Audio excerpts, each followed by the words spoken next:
Բարև ձեզ սիրելի երկրորդ դասարանցիներ, շարունակում ենք մայրենիի դասապատրաստման աշխատանքները։ Այսօր Երևան դասի երկրորդ և երրորդ մասերը կբացատրեմ և կաշխատենք գրել աշխատանքային տետրի բոլոր առաջադրանքները։ Սկսենք կարդալ դասը։ Իսկ դպրոցներ կային Էրեբունիում, երեխաներ, շարունակվում է պապի և թոռան երկխոսությունը։ Նորից հիշեցնեմ մեկ անգամ ևս, որ գծիկների դեպքում երևում է, որ խոսողը փոխվում է, այսինքն գծիկը ձեզ հուշում է, որ դուք պետք է թերերով կարդալու ժամանակ ուշադրություն դարձնեք, եթե նոր գծիկ է, ուրեմն խոսողը փոխվում է, դերը փոխվում է, այլ մարդ է խոսում։ Իսկ դպրոցներ կային Էրեբունիում, պապիկը ժպտալով ասաց. Էրեբունիում այսօրվա դպրոցների նման դպրոցներ չեն եղել, բայց մենք շատ վաղուց գրել կարդալ գիտեինք, ճիշտ է, մի քիչ այլ կերպ էինք գրում, օրինակ այսօրվա մեր Ա վանկը գրում էինք այսպես, երեխաներ, սրանք կոչվում են սեպագրեր, սեպի նման է, տեսեք, սուր ծայրով գործիկ է սեպը և սեպի տեսք ունեն, բայց ինչի վրա էինք գրում, քարերի, կավե սալիկների, իսկ Էրեբունիում պաղպաղակ կար, եղած կլինի, մեր թագավորներն ու թագուհիները սառույցով, կարագով ու մրգերով պատրաստված մրգանուշ էին ուտում, ինքնաթիռներ, ավտոմեքենաներ չկային, հեռուստացույց չկար, հեռախոս չկար, համակարգչային խաղեր չկային, կինո չկար, երգող շատրվաններ ու ցուցատախտուրներ չկային, երևի տխուր քաղաք է եղել Էրեբունին, հիմա կարդանք և վերլուծենք։ Ինչ պատմեց պապիկը դպրոցների մասին, կարդանք համապատասխան հատվածը և տեսնենք։ Էրեբունիում այսօրվա դպրոցների նման դպրոցներ չեն եղել, բայց մենք շատ վաղուց գրել կարդալ գիտեինք, ճիշտ է, մի քիչ այլ կերպ էինք գրում։ Որտեղից գիտենք, որ Արգիշտին է կառուցել Երևանը։ Տեսեք երեխաներ, այստեղ Երևանի հիմնադրման մասին սեպագիր արձանագրություն կա։ Տեսեք, սեպագրերով գրված է, որ Մենուայի որդի Արգիշտի թագավորը հիմնել է Էրեբունի պետաքաղաքը ի հզորացում երկրի և ի սարսափ թշնամիների։ Ինչ ես կարծում, տխուր քաղաք է եղել Էրեբունին։ Երեխաներին խոսեցնում ենք, հարցնում ենք, ինչ եք կարծում, եթե համակարգիչ չկա, հեռուստացույց չկա, ինքնաթիռներ չկան, ավտոբուսներ, մեքենաներ սլացող չկան, հետաքրքիր քաղաք կլիներ։ Երեխաները իրենց կարծիքներն են արտահայտում, հետո շարունակում ենք դասի ընթերցումը։ Չէ, ինչ ես ասում, կառքեր կային, մարտակառքեր և արագավազ ձիեր կային, շատ հետաքրքիր խաղեր կային, հեքիաթներ ու հեքիաթասացներ կային, երգ ու պար կար, լուրեր տանող-բերող սուրհանդակներ կային, շատ կուզենայի տեսնել Էրեբունի քաղաքը, Երևանում կա Էրեբունի թանգարան, մի օր կգնանք և դու կտեսնես, թե հայերն ինչպես են ապրել հազարավոր տարիներ առաջ։ Պապիկ, գիտես, ես շատ եմ սիրում Երևանը։ Ես էլ, չէ՞ որ Երևանը Հայաստանի մայրաքաղաքն է, աշխարհի ամենամեծ քաղաքը, որտեղ բոլորը խոսում են հայերեն, ծիծաղում են հայերեն, սիրում և ապրում են հայերեն։ Հետաքրքիր էր, չէ՞ երեխաներ, մեր դասը պապիկի և թոռնիկի երկխոսությունը զրույցը մեր մայրաքաղաք Երևանի մասին։ Ուրեմն ինչեր կային Էրեբունի քաղաքում։ Էրեբունի քաղաքում համապատասխան տողերն ենք գտնում և կարդում։ Կառքեր կային, մարտակառքեր և արագավազ ձիեր, շատ հետաքրքիր խաղեր կային, հեքիաթներ ու հեքիաթասացներ կային, երգ ու պար կար, լուրեր տանող-բերող սուրհանդակներ կային։ Սուրհանդակը լուր տանող-բերող մարդն էր, կարծես այսօրվա նամակատարն է։ Լավ, ինչ խոստացավ պապիկը Արգիշտի թոռնիկին։ Պապիկը խոստացավ, որ նրան մի օր կտանի Էրեբունի թանգարան։ Երևան քաղաքում կա Էրեբունի թանգարան, որտեղ ներկայացված են ինչպես են ապրել մարդիկ հին ժամանակներում հազարավոր տարիներ առաջ Էրեբունիում, նրանց օգտագործած կենցաղային իրերը, զարդանախշերը, գինու կարասները, այս ամենը կարելի է տեսնել Էրեբունիում։ Ինչու էին պապն ու Արգիշտին սիրում Երևանը։ Երևանը սիրում են, որովհետև այն մեր հայրենիքի մայրաքաղաքն է, մեր հարազատ քաղաքն է։ Եվ այնտեղ ամենամեծ քաղաքն է, որտեղ բոլորը խոսում են հայերեն, սիրում են հայերեն, ապրում են հայերեն։ Պատկերացրու, որ Արգիշտի արքան հայտնվել է այսօրվա Երևանում։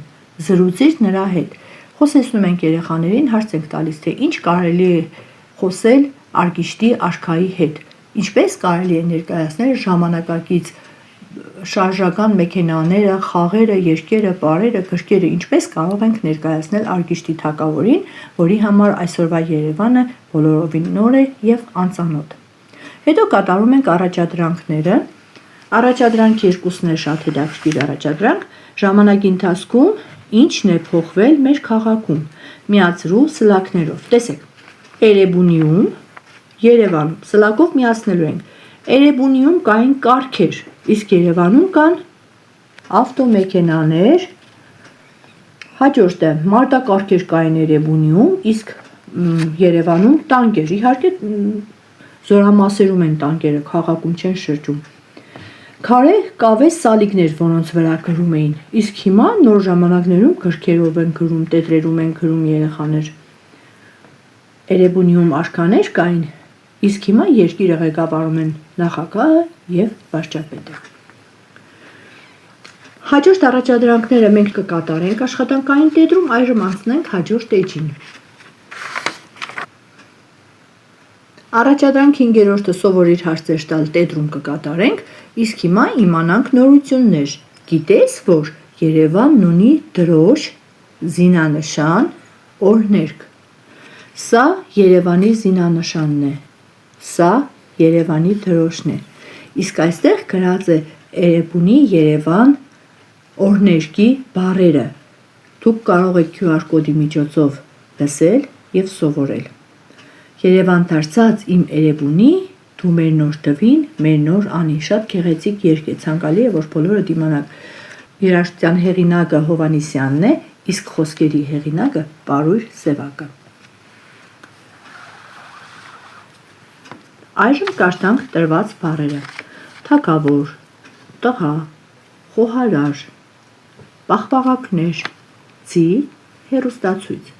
Հիմա բերեք երեխաներ, կարդանք եւ առանձնացնենք ըստ հարցերի։ Թագավորներ բառի համար կասենք ովքեր, տղա բառի համար կասենք ով, խոհարարի համար նույնպես կասենք ով, այսինքն սրանք մարդիկ են։ Թագավորները, տղան, խոհարարը անձ են ցույց տալիս, մարդ են։ Իսկ պաղպաղակների համար կասենք ինչեր, ձի, քանի որ մեկն է, կասենք եզակի թվով է, ձի, ինչ, ձի։ Հեռուստացույց մեկն է, եզակի թիվ։ Անց ցույց տվող խոհարար տղա թագավորներ բառերը պատասխանում են ով ովքեր հարցերին, իսկ իր ցույց տվող հեռուստացույցի պաղպաղակներ բառերը պատասխանում են ինչ կամ ինչեր հարցերին։ Հիշենք, առարկա ցույց տվող բառերը պատասխանում են ով, ովքեր, ինչ, ինչեր հարցերին։ Շարունակենք առաջադրանքները, հետո կանդրադառնանք աշխատանքային տետրին։ Նորից հարստացնում ենք մեր գիտելիքները։ Նորություններ ենք իմանում։ Գիտես, որ մի անգամ թշնամին հարձակվում է մեր երկրի վրա, ավերում է մեր քաղաքներն ու գյուղերը, վանքերն ու գրադարանները։ Երկու հայկին այրվող վանքի գրադարանից փրկում են մի հսկայական գիրք ու բերում հասնում Էջմիածին։ Այժմ այդ գիրքը պահվում է Երևանի մատենադարանում։ Մատենադարանը հին ձեռագիր եւ տպագիր գրքերի պահոցն է։ Շատերդ երևի մատենադարանում եղել եք երեխաներ։ Տեսեք, սա մատենադարանի շենքն է, մուտքի մոտ Մեսրոպ Մաշտոցի արձանն է։ Այդ գիրքը գրելու համար օգտագործել եմ 600 հորթի կաշի։ Եվ դու հասկացար, թե ժամանակի ընթացքում ինչքան բան է փոխվել։ Մինչև հին Էրեբունին դարձել է նոր Երևան։ Այսօր դու էլ պետք է քո հոգատարությամբ, ուշադրությամբ այնպես անես, որ շարունակվի Երևանի գեղեցիկ կյանքը։ Այժմ անդրադառնանք աշխատանքային տետրերին։ Ինչպես խոստացել էի, կատարում ենք աշխատանքային տետրի առաջադրանքները։ Առաջադրանք 5. Կարտա պապիկի պատասխանները։ Մտածիր, թե ինչ հարցեր է տվել Արգիշտին և լրացրու աղյուսակը։ Այստեղ պապիկի պատասխաններն են, մենք պիտի լրացնենք Արգիշտիի հարցերը։ Նման առաջադրանք մենք կատարել ենք։ Պապիկը պատասխանել է. Երևանը Հայաստանի մայրաքաղաքն է։ Ինչ հարց է տվել Արգիշտին։ Ինչ քաղաք է Երևանը։ Երևանը Հայաստանի մայրաքաղաքն է։ Նորից կաշտանք պատասխանը։ Էրեբունին կառուցել է հզոր թագավոր Արգիշտին։ Ով է կառուցել Էրեբունին։ Այս հարցի պատասխանն է։ Երևանի քարե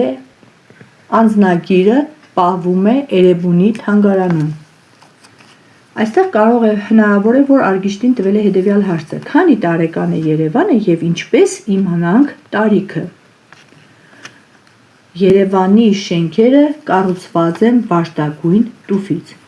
Ինչու են Երևանը համարում վարդագույն քաղաք, որովհետև շենքերը կառուցված են վարդագույն տուֆից։ Այժմ առաջադրանք 6-ը կատարենք, աչքի առաջ խորագրով բառեր են տրված, որոնց միջոցով պետք է հորինենք մի փոքրիկ զվարթ պատմություն։ Աչքի առաջ պատուհանիկի բառերն էին, երեխաներ հիշենք. կարապ, թագավոր, Երևան, բարձել, կառք, ավտոմեքենա։ Գրքում տարբերակ կա, մենք կարող ենք հորինել մեկ այլ տարբերակ։ Թագավորը հրամայեց բոլոր կառքերն ու ավտոմեքենաները կարակով բարձել և բերել իր ցույց տվող 4-ական բառ։ Տեքստը կաշտալուց հետո առանձնացրել եմ պապիկ, երեխաներ, տղա, մայրիկ բառերը, որոնք անձ են ցույց տալիս։ Հետո առանձնացրել եմ արյուծ, կապիկ, վանտակ, ձեռք, իր ցույց տվող բառերը։ Եվ ամենավերջում 10-ից քաղած իմ պտուղները։ Ես իմացա, որ հնում մեր տառերը սեպագիր են եղել։ Ես հասկացա, որ պետք է լավ իմանանք մեր հայրենիքը։ Ես զգացի սեր և հպարտություն։ Ես որոշեցի այցելել Էրեբունի թանգարան։ Այսօր էլ այսքանը, կհանդիպենք հաջորդ դասին։